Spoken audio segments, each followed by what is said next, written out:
C'est parti pour GF2, l'articulation des documents comptables et surtout la partie double.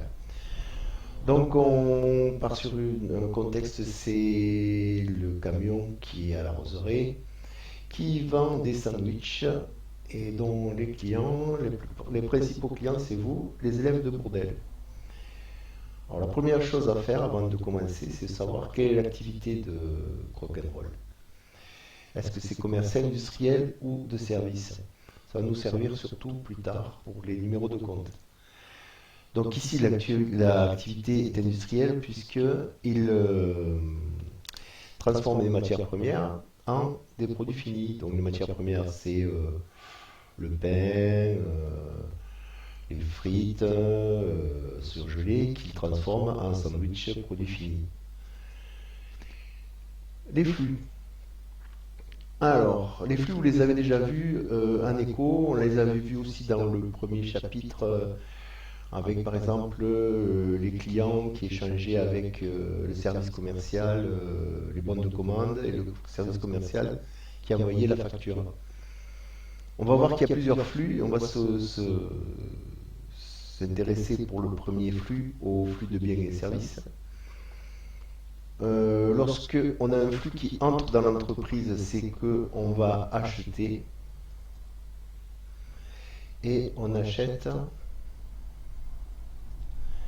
au fournisseur. Bon, ça c'est simple, vous l'avez déjà vu ça.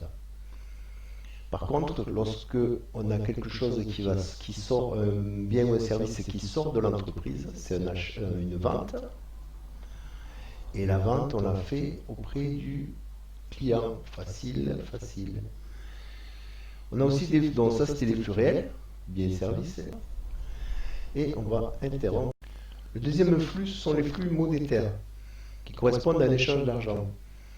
Alors, les échanges d'argent, c'est pas compliqué. C'est soit je paye, soit je suis payé. Donc, l'entreprise, elle va payer le fournisseur.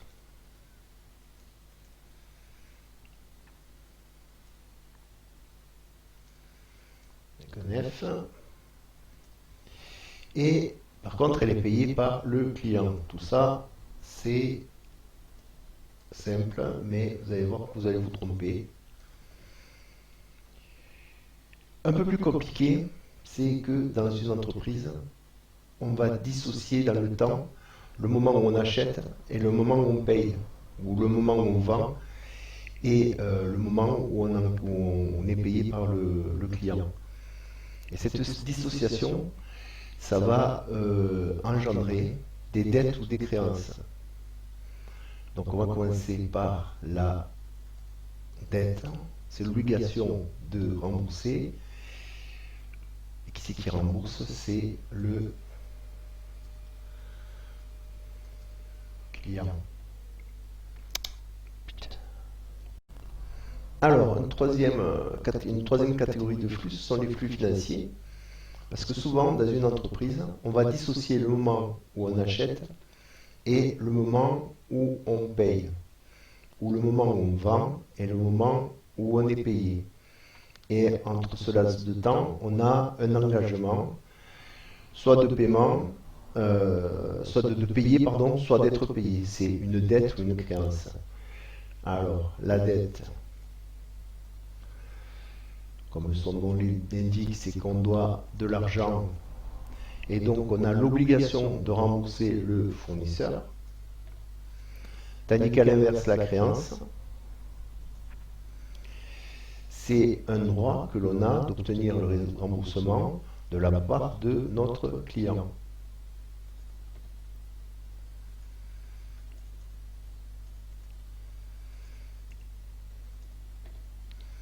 Ok, une fois qu'on a ces flux, on peut faire de la compta.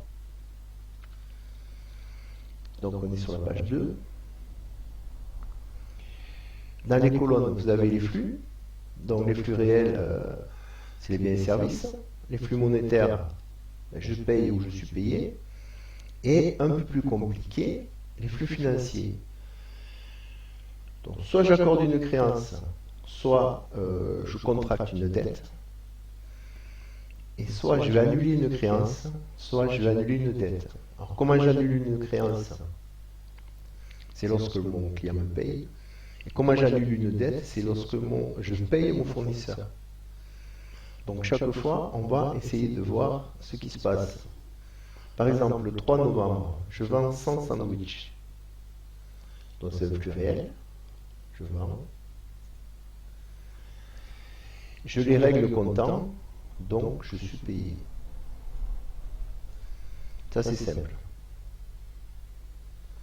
Il n'y a pas de flux financier, il n'y a pas de décalage entre le moment où je vends et le moment où je suis payé. Le 7-11, achat de matières premières pour la conception des sandwichs. Donc j'achète les matières premières, c'est un flux réel. Facile. Par contre, est-ce que je paye là? J'ai pas de numéro, il n'y a pas le terme comptant. Comptant, c'est quand je paye immédiatement. Il n'y a pas de numéro de chèque, il n'y a pas de pièce comptable qui me dit que j'ai payé, donc je n'ai pas payé. Donc si je n'ai pas payé, j'ai contracté une dette auprès du fournisseur Kerguelen. Donc j'achète 600 € et j'ai une dette de 600 € auprès de Kerguelen. Je vais payer un peu plus tard, le 9-11. Donc je paie par chèque Kerguelen. Alors qu'est-ce qui se passe? Je paie, c'est un flux monétaire. Et par contre j'avais une dette, mais comme je paye cette dette, j'annule ma dette.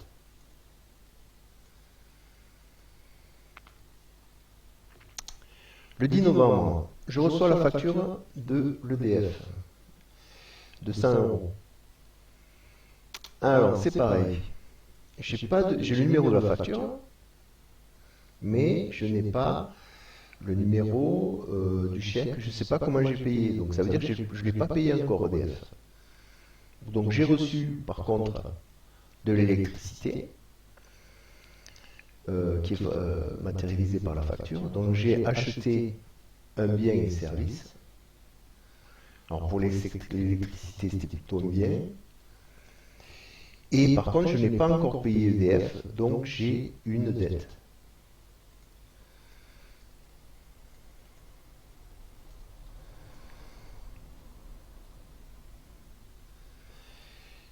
Alors, je reçois du fournisseur Kerguelen une facture, donc j'ai acheté des matières premières.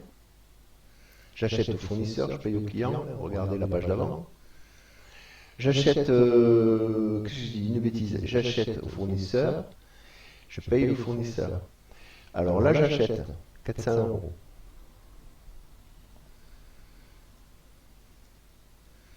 Je ne sais pas comment je paye, donc j'ai une dette.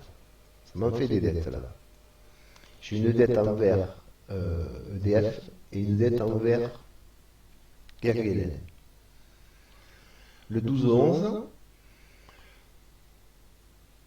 qu'est-ce que j'ai fait? Les ventes de la semaine. Donc j'ai vendu combien? J'ai vendu 350 € en espèces, 150 € en carte bleue, et il y a des clients qui ne m'ont pas encore payé, mais je leur ai vendu 220. Donc j'additionne les... Enfin, si je faisais mes ventes, il faudrait additionner les 3. On le fera plus tard. Pour l'instant, on regarde juste qu'on a un flux réel de vente.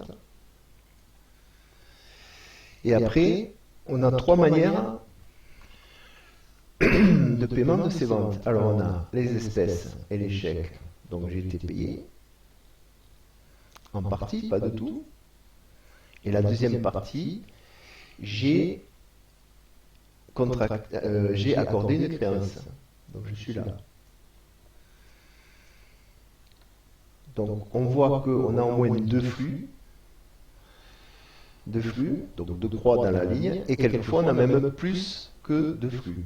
Donc minimum de flux, mais on peut avoir plusieurs flux. Comment on peut représenter ça graphiquement? Donc voici la représentation graphique. Nous on est ici. Rock'n'roll, c'est nous.